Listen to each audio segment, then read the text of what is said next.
ذہن نشین کر لیجئے۔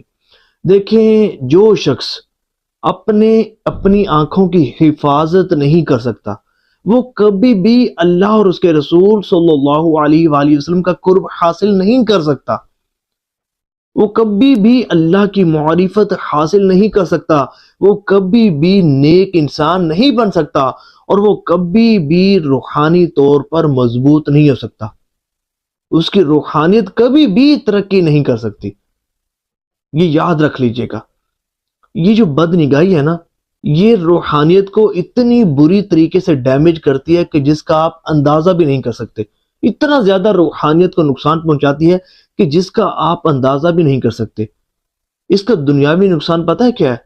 دنیاوی نقصان یہ ہے کہ جو بندہ بد نگاہی کرتا ہے، اپنی آنکھوں کو حرام سے پر کرتا ہے، ان چیزوں کو دیکھتا ہے کہ جن کو دیکھنے سے اللہ اور اس کے رسول صلی اللہ علیہ وآلہ وسلم نے منع فرمایا ہے، تو اس کا سائیڈ ایفیکٹ ایک تو یہ اسے ملتا ہے کہ وہ عبادت کی توفیق سے محروم کر دیا جاتا ہے، وہ فرائض کی ادائیگی سے بھی محروم کر دیا جاتا ہے، وہ نفلی عبادات کی کثرت سے بھی محروم کر دیا جاتا ہے۔ یہی وہ لوگ ہوتے ہیں کہ پھر جو ہے وہ پہلے تو ان کا بہت درود پاک پڑھا جاتا تھا، لیکن پھر اب جو ہے وہ حیران ہوتے ہیں کہ کیا ہوا کہ ہمارا درود پاک اتنا نہیں پڑھا جاتا۔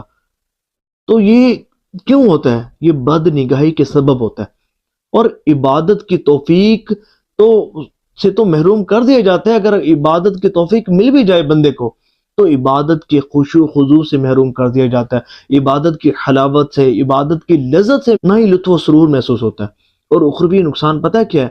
اخروی نقصان یہ ہے کہ روایت میں آتا ہے کہ جو شخص اپنی آنکھوں کو حرام سے پر کرے گا، اللہ تعالیٰ بروز قیامت اس کی آنکھوں کو جہنم کی آگ سے بھر دے گا۔ استغفر اللہ۔ اے عاشقان رسول، غور کریں، اگر آج ہماری آنکھوں میں مٹی کا ذرہ بھی چلا جائے نا، ہمیں کتنی تکلیف ہوتی ہے۔ جب تک نکل نہ جائے تب تک چین نہیں آتا، اور اگر مرچ کا ذرہ چلا جائے تو ہمیں وہ تگنی کا ناچ نچا دیتا ہے۔ اب تصور کریں کہ یہ تو مٹی اور ریت کے ذرے اور مرچ کا ذرہ ہے، اگر بروز قیامت ہماری آنکھوں کو آگ سے بھر دیا گیا تو تصور کریں کہ ہمارا کیا بنے گا، ہمارا کیا بنے گا۔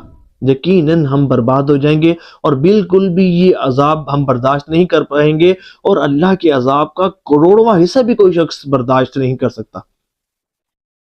تو اپنی نگاہوں کی حفاظت کیجیے۔ اگر آپ چاہتے ہیں نا کہ آپ کی روحانیت خوب ترقی کرے، آپ کو عبادات کی توفیق بھی ملے، عبادات میں خشوع و خضوع بھی نصیب ہو، تو آپ اپنی نگاہوں کی خاص طور پر حفاظت کریں، کیونکہ جو شخص اپنی نگاہوں کی حفاظت کرتا ہے تو اللہ تبارک و تعالیٰ اسے ایسی عبادت کی لذت عطا فرماتا ہے، ایسی لذت عطا فرماتا ہے کہ جس کی مٹھاس کو وہ اپنے دل میں محسوس کرتا ہے۔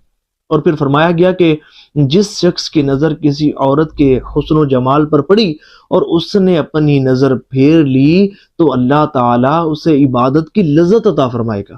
سبحان اللہ۔ آپ اپنی نگاہوں کی حفاظت کر کے تو دیکھیے، پھر کتنا کرم ہوتا ہے، پھر کتنی روحانیت جو ہے وہ ترقی کرتی ہے۔ اب بڑھتے ہیں ان بھائی